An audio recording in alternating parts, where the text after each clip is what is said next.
I'm Bo Mitchell. I'm president of 911 Consulting based in Wilton, Connecticut. I'm a professional emergency manager and business continuity planner. So, expand on that a little bit and just tell me what 911 does. 911 Consulting works with corporations, campuses, and medical facilities in Connecticut and across the country regarding emergency management, business continuity, swine flu plans. So you really are on the front line of this at the moment? Trying to be, yes. Now, how much awareness do you find there is out there now amongst businesses specifically about what they need to be thinking about in terms of swine flu? There's lots of awareness, but the only thing pandemic right now is cynicism.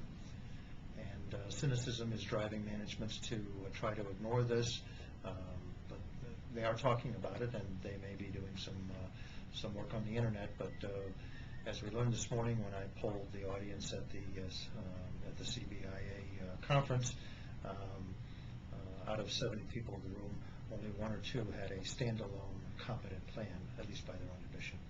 Why do you think there is that cynicism? Is it a perception this is something like Y2K, that it's just going to be a damp squib and we won't be bothered by it? It's it's always a combination of things. It's past things that have not worked out such that people become cynical. It's also that we're in the middle of a recession and this is a huge distraction, and people don't want to deal with it.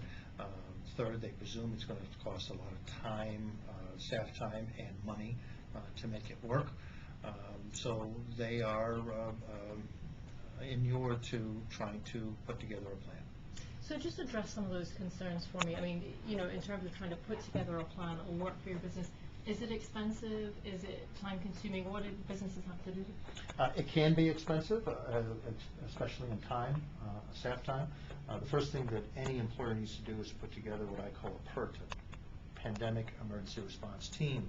This is going to have to be senior people in the organization, from the chief executive officer to the human resources manager to the communications director to legal counsel.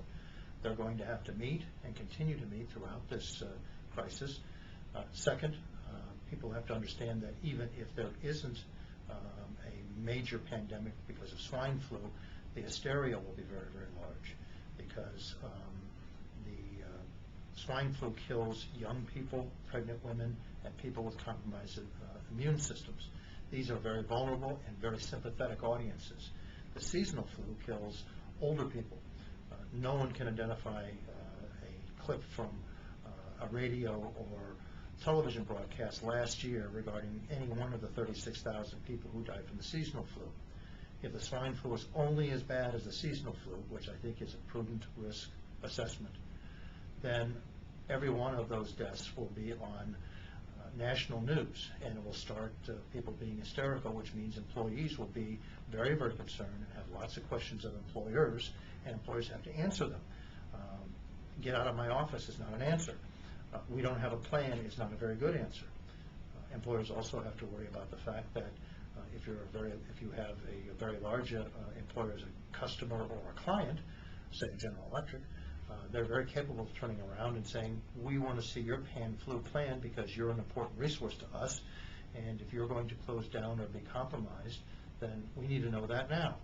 We need to know that you've planned for this.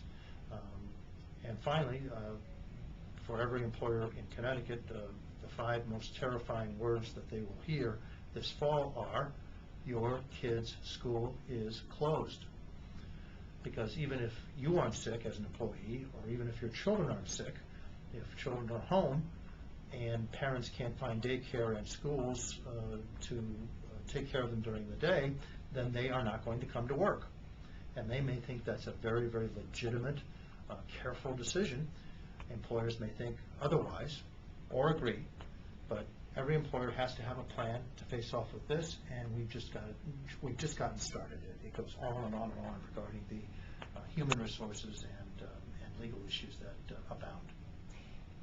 How confident are you that we can get to a tipping point, or how do we get to that tipping point where businesses start to say, okay, this is something I need to do? I think it's going to be the hysteria. It's going to have to be that something ugly happens. We have fire plans because people have been in fires or they saw a fire at work. So that's what's going to have to happen, unfortunately, is that to get the vast majority of people on this program and planning is something is going to happen out there that's going to impact and motivate people. Unfortunately, the worst time to be making these kinds of decisions, and there's so many of them and they're so important, the worst time to be making those decisions is after the crisis has begun. This is the classic situation where you're caught in the middle of a crisis. You start making decisions. Invariably, the decisions you'll make as an employer will be bad ones because they'll be rushed. You haven't thought it through. You think you have to get something done by 3 o'clock in the afternoon in order to make that happen. The problem with pan flu is that it's an emergency that unfolds over a long period of time. So you're going to have to start making decisions again at 7 o'clock the next morning. So your advice is? Have a plan now, because this is going to come. Even if it's a bust, the hysteria will be out there.